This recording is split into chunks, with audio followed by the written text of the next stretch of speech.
This is a SnapEd New York video presentation.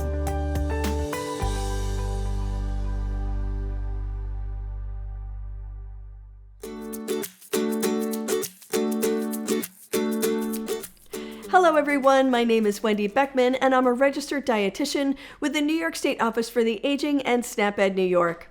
Thanks for joining me today on What's Cooking with NYSOFA. Today I'm going to be making lentil burgers. This dish is a nice vegetarian version of a classic burger that still has plenty of protein. We'll post the link to the recipe below, and the recipe can also be found on the SnapEd New York website at www.snapedny.org. Now before we start cooking, let's look at the My Plate graphic. This recipe covers the protein section of My Plate. You want to vary your protein routine by including both animal forms of protein, such as chicken and turkey with the skin removed, fish and lean beef, and vegetable-based forms of protein like quinoa, beans and rice, or any other legume and grain combined. Plant-based proteins are higher in fiber and vitamins and minerals than some animal-based forms of protein. Plant-based forms of protein include nuts, seeds, beans and legumes, soy, and some grains, and seeds like quinoa and chia seeds. Lentils are a type of legume, and they're packed with vitamins, minerals, fiber, and protein. Adding lentils to your eating pattern is another way to get more plants onto your plate. Most Americans don't eat enough fruits and vegetables, including beans and legumes, so I'm always looking for ways to add more plants to my diet. Protein is an important part of our diet because it includes enough amino acids in both animal and plant-based proteins that can help our bodies to rebuild cells. As we age, our bodies become less efficient at replacing damaged cells, so including protein every day can ensure that we have the amino acids that we need to be strong and healthy. Remember that everything you eat and drink over time matters. You want to find your healthy eating style and maintain it for a lifetime. The right mix can help you be healthier now and in the future. Make sure that you watch all the way until the end of our program so that you can find out which recipe I'll be sharing next month. This recipe makes 8 servings, and it's easy to cut the recipe in half. And that's what I've done here. I'll tell you what the recipe calls for to make 8 servings, but what you're going to see here is only half of the ingredients. Each serving is 378 calories with 12 grams of fat and 591 grams of sodium. Each serving also has 9 grams of fiber and 18 grams of protein. So let's start making these lentil burgers. Remember to wash your hands with soap for at least 20 seconds or use an alcohol-based hand sanitizer before you start cooking. So let's look at the ingredients for this recipe. Here I have 1 1/4 cups of lentils. You got to make sure that you rinse them first. This is 3 cups of water. You need 1 onion chopped. You need 1 carrot grated, or I used a peeler to just make these little strips here. This is breadcrumbs. The recipe calls for 3 cups. If you want to add more fiber content to the recipe, look for whole wheat breadcrumbs. I have 1 tablespoon of canola oil here, plus 3 tablespoons here, and I'll talk about why I have both of those separated. You need an egg beaten. There's 1 teaspoon of garlic powder and 1/2 teaspoon of oregano. You can use fresh or dried, whichever you like. The recipe also calls for salt and pepper, but I'm not going to use either one of those in the recipe today, just to cut down on the sodium content a little bit. Now here I have the 3 tablespoons of canola oil, and that's for frying the patties in. The recipe calls for 3 tablespoons of butter, but I'm going to use canola oil to cut down on the saturated fat. Canola oil also has a higher smoke point than the butter does, so usually when frying or using high heat, using something like canola oil or grapeseed oil, those work better when you're using high temperatures. I also have a few slices of cheese here. You can use whatever type you prefer, or you can omit the cheese if you want to. This is cheddar cheese, but if you cut the cheese out, that's going to decrease the amount of sodium and fat in the recipe. Now, like I said, the first step is to rinse your lentils. I've already done that. Usually what I do is I use a strainer that's like this. It's got the fine mesh in it. Some other colanders that have larger holes in them, the lentils can sort of fall through, so I like to use a colander like this. Now in a medium saucepan, we're going to add the water, and you would bring it to a boil first, but I'm just going to add this water. And my pan is hot, but probably not going to boil just yet. But that's what you do. Put the water in there, you let it boil. Once the water's boiling, you can add the lentils, and I'm going to add the lentils right now. So here we go.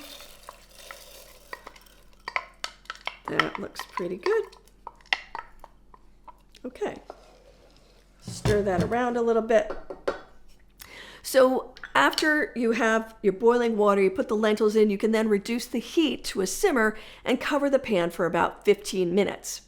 After 15 minutes, you can add the onions and carrots, and I'm going to do that right now, just to show you what it's like here. We're going to add the onions,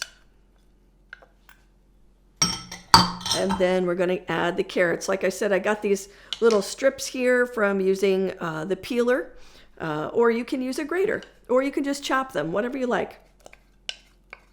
The smaller you cut them up, the faster they will cook. And I found that when I cooked lentils earlier, by the time I added the onions and the carrots, most of the water had been absorbed by the lentils. And then the last 15 minutes of cooking, the vegetables also help to absorb some of the water. So you're going to cook, like I said, once the vegetables are in with the top on for another 15 minutes until the vegetables are soft. Now, once the lentils have cooked, you can remove the lentils from the heat and let them cool. I do have some lentils that I cooked previously. I'm going to show them to you. I'm going to move this pan out of the way. I'm going to need this frying pan. So let's let that heat up. And this is what the lentils look like when they're cooked. And you can see the carrots and the onions are in here. I'm going to move this cheese out of the way also. I don't need that right now.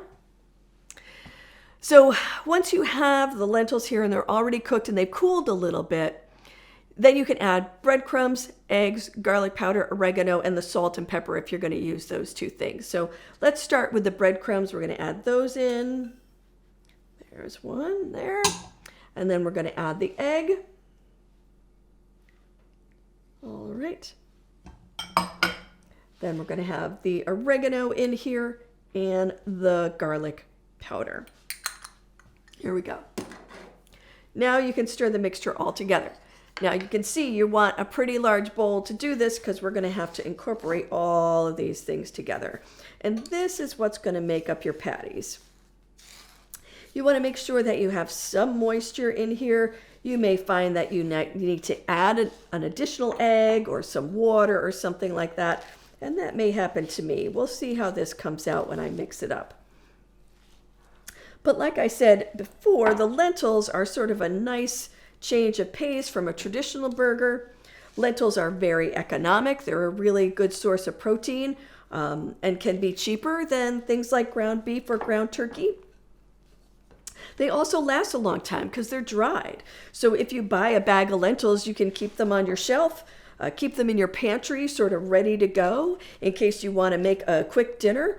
Lentils are a great way to start. So you might need to add some water to this. Like I said, oh boy, we got all kinds of stuff going on here. Let me add just a little bit of water. I'm going to add maybe about a quarter cup of water in here just to see if I can incorporate that together. We have some man overboard here with our lentils that have gone into the oil, but that's all right. I have more oil that I can use here. All right. That's why you want a nice big bowl for this. Okay, this is looking pretty good. Got to try and get that mixture to come all together. All right. Let's see if we can make some patties out of this. So let's see how this is going to go. Okay, you're going to use about a half a cup of the mixture for each patty. So let me put some oil in the pan here. I have a couple of little extra pieces of things in this oil. I'm going to add the oil to the pan. I have this one also. We're going to add that in there. Now, depending on how large your pan is, you might need some extra oil. That was about 4 tablespoons. This is a larger pan. If you're using a smaller pan, you won't need to use quite as much. So that looks pretty good. Okay. So let's see about maybe getting some of these lentils formed into a patty. We're going to use the 1/2 cup measuring spoon or measuring cup here. This is a dry measuring cup. Wet measuring cups usually have a spout on them like this, but this is a dry measuring cup. This is about 1/2 cup. I'm going to put that in my hand and then form it into a patty. That looks pretty good. All right. Let's put that down. All right. That looks pretty nice. Now make another one. Like I said, this can make up to about 8 patties. If you cut it in half, you're only going to make 4. The amount of lentils in here was the full recipe that I made earlier, so that's quite a bit there. That really looks pretty good. All right, one more. It really helps to use the measuring cup. Makes the patties sort of nice and even and makes the size consistent. It makes it a little easier for you to plan how much you need, especially if you're going to be feeding more than just one person. You need to know that you're going to have 4 patties or 8 patties or whatever. So there we go. Let's get that out of there. Come on. Oh, some of it stuck into there. That's all right. You want it to stick together, and the eggs absolutely help with that, and the breadcrumbs. All right, great. That looks really good. Okay. So that's a little bit of a messy endeavor. However, one of the good things about using plant-based forms of protein is you don't have to worry about things like E. coli that you get with ground beef or salmonella that you get with ground chicken. So there you go. So you want to cook the patties until they're firm and lightly brown on both sides. And once the patties are cooked, you can add a slice of cheese on top if you want to. So let me just look at these and see if I need to flip them over. There we go. Yeah, that's starting to get brown. That looks really nice. Oh, that one looks great. Beautiful.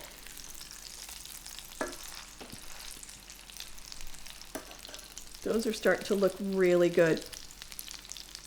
So like I said, you may find that, depending on the breadcrumbs, depending on the amount of moisture in the vegetables that you add, right? If the onion or the carrot that you have has a lot of moisture in it, you may find that you don't need as many eggs, for example, or you might find that you need more breadcrumbs to sort of keep it all together. So just sort of gauge that a little bit. You can do a little bit of changing the amounts in this recipe without changing the recipe all that much, I think. So, it's nice to add the carrots and the onions into the mixture because it adds more vegetables, right? We want to make half your plate fruits and vegetables as much as you can. And this is a really great way to do that because the lentils are vegetables, the carrots and the onions are vegetables. All right, those are starting to look really nice. And they're staying together beautifully. So that actually works out pretty well. So now that that's been cooking for a little while, I'm going to put one of these patties on a bun so that you can see what it looks like. Get some of those lentils out of the way. And here we have a little bun that we can put one of these patties on. So let's do that. There we go. That looks really nice. That looks beautiful. And it smells wonderful. And I can't wait to give them a try. So I think that this is a great recipe if you're looking for an alternative to a traditional burger. I like to include plant-based protein choices in my diet, and I think including some lentils is a great way to do that. I hope this recipe gave you some more ideas on how to vary your protein routine by including more plant-based proteins choices into your diet. Don't forget to join me next month when I'll be making a strawberry, white bean, and edamame salad. That recipe is another great way to include plant-based proteins into your eating pattern. I'll be back with another edition of What's Cooking with NYSOFA on Friday, May 30th at 12:30 p.m. right here on the New York State Office for the Aging Facebook page and the New York State Office for the Aging YouTube channel, where you can find out more ways to save time, save money, and eat healthy. If you're watching on YouTube, don't forget to like and subscribe so that you don't miss out on any of the great recipes that we share. This presentation was funded by the Department of Agriculture. This institution is an equal opportunity provider. Have a great day, everyone. See you next time.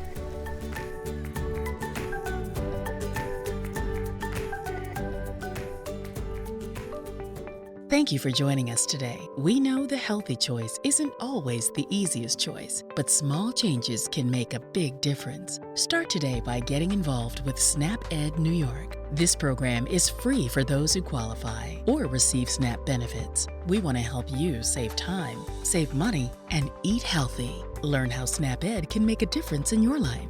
For more information and to find your local program, visit snapedny.org. This material was funded by USDA's Supplemental Nutrition Assistance Program. SNAP. This institution is an equal opportunity provider.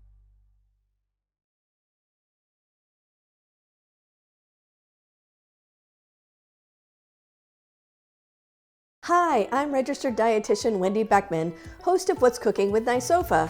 Over the past 2 years, I've had the opportunity to share healthy, nutritious recipes with you on the show. I work for the New York State Office for the Aging, and thanks to a partnership with SNAP-Ed New York, our nutrition team reaches hundreds of thousands of older New Yorkers each year. So why a cooking program? 60% of health costs and related issues have nothing to do with health, but instead have to do with individual behaviors like our food choices and physical activity. The recipes we feature are nutritionally appropriate for older adults, meeting critical nutrition requirements for healthy aging. What I bet you don't know is that this show is only part of a larger effort. To help me explain what our nutrition team at the New York State Office for the Aging does and what a registered dietitian is, here is registered dietitian Lisbeth Irish. A registered dietitian is a professional who has training and education in food and nutrition. To become an RD, you must complete certain requirements, including a minimum of a bachelor's degree from an institution that's accredited by the Academy of Nutrition and Dietetics. You must also pass a national examination and meet continuing education requirements. What does that mean? As RDs, we are qualified to offer accurate advice about nutrition, and we can help answer your questions about how diet can affect your health. At NYSOFA, the registered dietitians handle many tasks. This includes hosting 2 online programs aimed at helping older New Yorkers make better nutrition choices. These programs are What's Cooking with NYSOFA, which is our monthly cooking demonstration, and a Facebook Live program that I host called Ask the Experts, Nutrition Edition. In the months ahead, be on your lookout for it. We'll be sharing your questions and our experts' answers about nutrition and health. New episodes of Ask the Experts Nutrition Edition debut the second Friday of each month on Facebook and YouTube. As Lisbeth explained, registered dietitians at NYSOFA handle many tasks, including food safety at congregate meal sites, educational materials, and outreach. In the meantime, please don't miss an episode of either show produced by our team, What's Cooking with NYSOFA and Ask the Experts Nutrition Edition. Every episode is uploaded to YouTube, and you'll find the archive shows there. Do you have a question about foods? Or do you have a particular health issue that you'd like to improve by changing your diet? Tune in to Ask the Experts Nutrition Edition every second Friday at 1 p.m. We'd love to hear from you. Remember, registered dietitians are the experts in nutrition. Visit for more sound advice about eating healthy on a budget.